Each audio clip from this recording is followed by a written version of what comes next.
Chers amis francophones, amateurs de thé, bonjour et bienvenue chez moi, Stéphane Erler, le fondateur du blog Tea Masters et de la boutique tea-masters.com.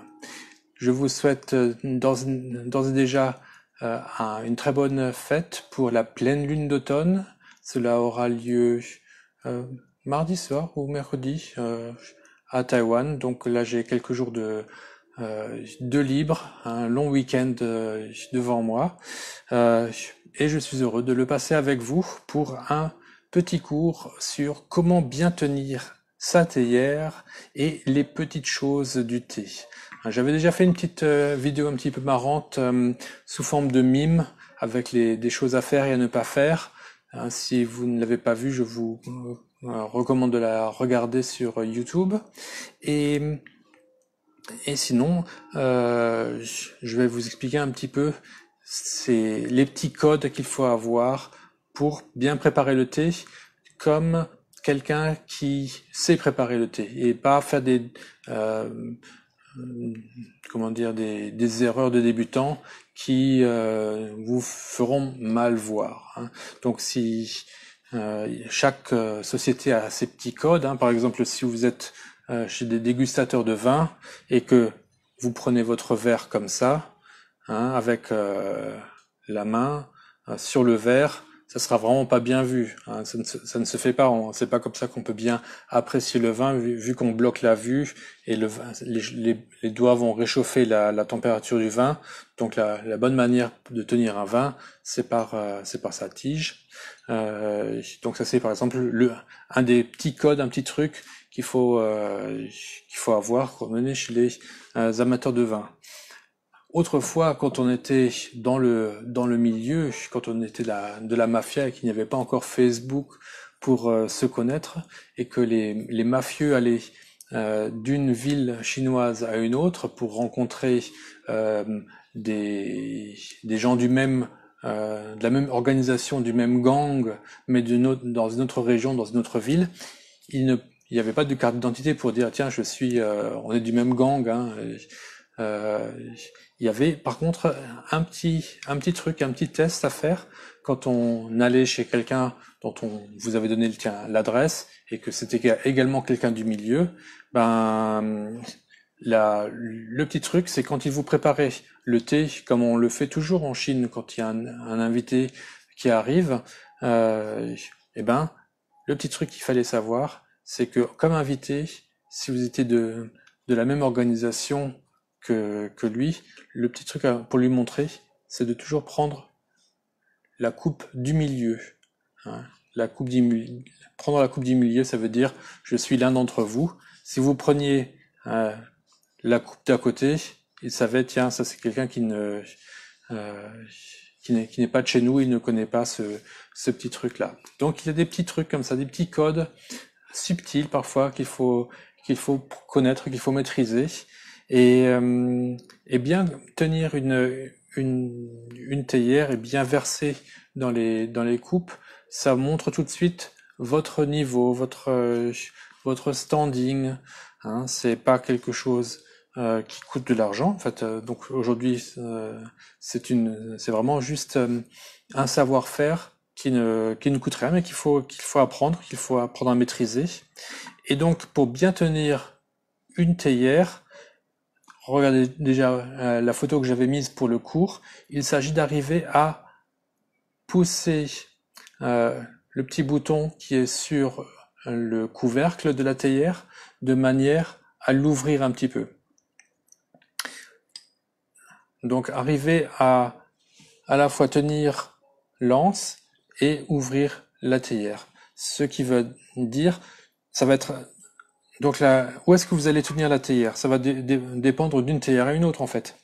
Sur certaines théières qui sont plus petites, ça va être parfois un petit peu plus simple de toucher le bouton.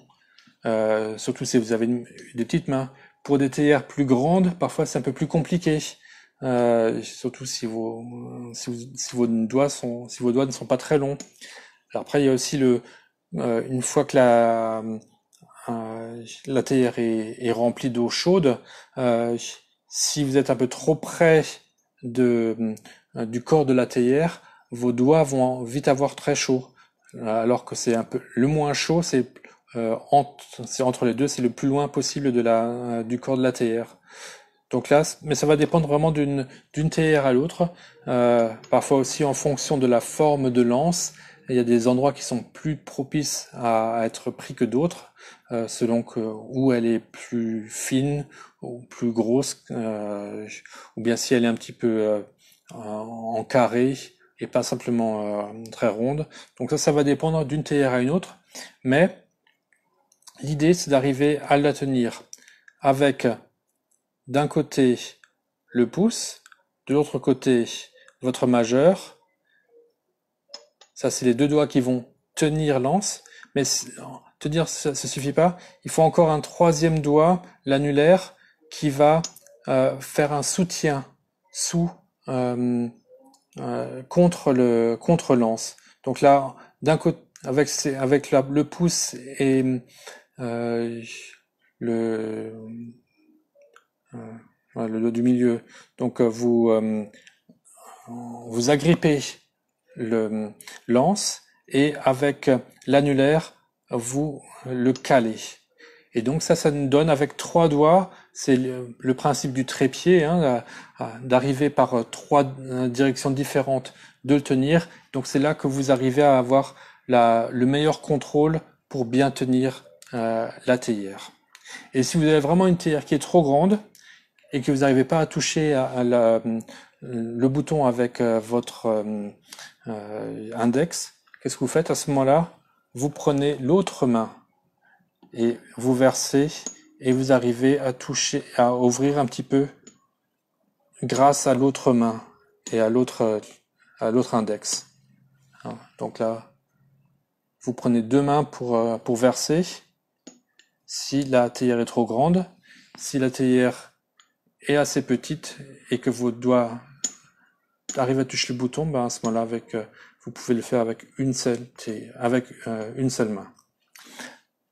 Vous remarquerez, on va faire ça tout de suite, on va remplir la théière d'eau.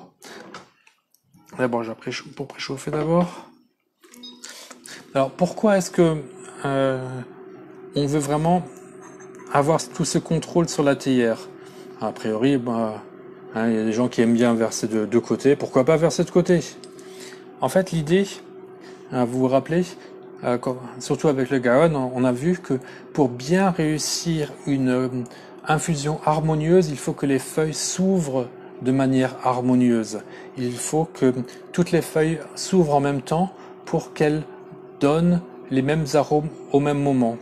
Parce qu'une feuille, elle va plus elle s'ouvre, plus elle va donner d'arômes. Quand une feuille et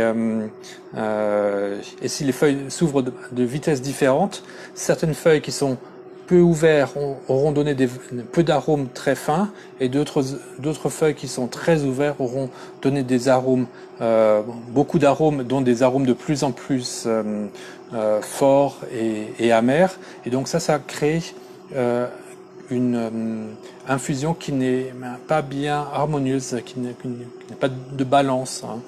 Donc pour bien arriver à avoir une infusion harmonieuse, il faut que toutes les feuilles s'ouvrent en même moment. Et pour que les feuilles pour qu'elles s'ouvrent au même moment, il faut également verser avec la théière horizontale.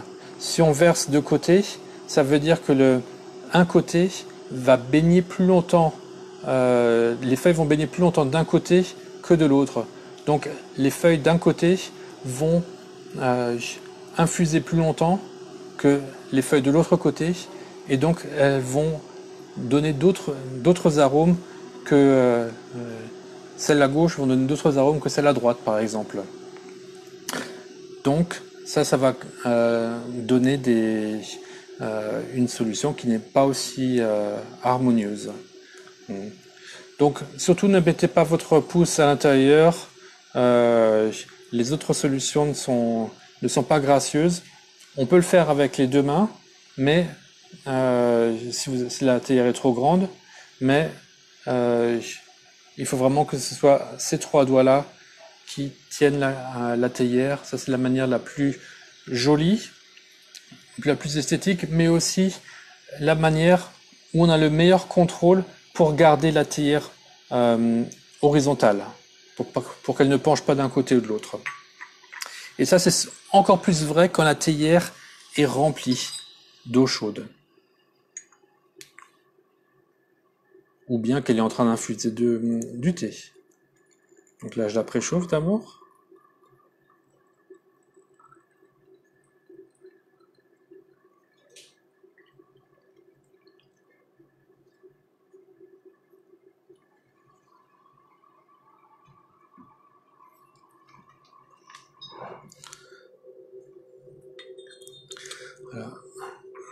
Voilà. J'essaie de bien trouver quel est le bon endroit pour moi. Voilà. Et maintenant, si par exemple, si je voulais maintenant mettre la théière, la pencher à droite ou à gauche, ça me ferait utiliser plus de force, de manière tout à fait, en tenant la théière ainsi, de manière tout à fait normale, de manière, c'est tout à fait naturel que la théière soit horizontale. Parce que si je voulais la pencher, je sens que ça me fait exercer une pression sur certains doigts et ça les fatigue. Donc surtout quand la théière est pleine, c'est encore plus simple de remarquer en restant horizontale, elle va, c'est la façon la plus simple de la tenir. En la tenant comme ça. Alors, l'autre truc, quand je verse l'eau, je ne suis pas trop loin des tasses. Ça me permet d'avoir un meilleur jet, je le contrôle mieux. Plus on est proche de la cible, moins on rate. Et aussi, ça m'évite de faire ça. Vous avez entendu ce bruit? Donc là, j'essaie de ne pas avoir ce bruit parce que c'est un bruit qui rappelle trop celui des toilettes. Pour le dire très très crûment. Là, faire le thé, d'habitude vous ne faites pas un long speech comme moi, donc c'est plutôt un moment de calme. Donc on essaie d'être vraiment très, très calme et silencieux. Et pareil, quand on remet la théière sur son assiette, on fait très attention. On y va très doucement pour ne pas faire un grand bruit. Ça vous évitera d'acheter un petit revêtement pour protéger votre assiette.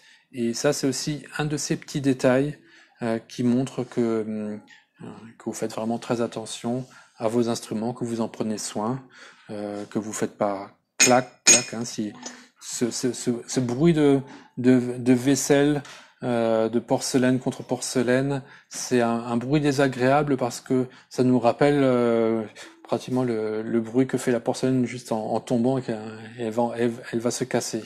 Donc ce n'est vraiment pas agréable d'entendre ce genre de bruit. C'est beaucoup plus sain, c'est beaucoup mieux d'être vraiment très silencieux en maniant votre théière et en la replaçant sur votre assiette. Voilà quelques petits détails qui devraient déjà suffire pour ce cours-ci. Je ne veux pas trop vous submerger. Je crois que déjà arriver à bien tenir la théière, ça demande un peu de pratique. Comme dit, pour chaque théière, ça va être un petit peu différent. Il faut s'exercer, peut-être d'abord à froid, bien à sec, et puis ensuite avec de l'eau, et vous remarquerez qu'on a un bon contrôle et que ainsi la théière reste bien horizontale, ce qui va aider également. C'était pas simplement pour faire joli, mais ça a vraiment aussi un côté pratique pour que les feuilles s'ouvrent de manière régulière, harmonieuse et en même temps.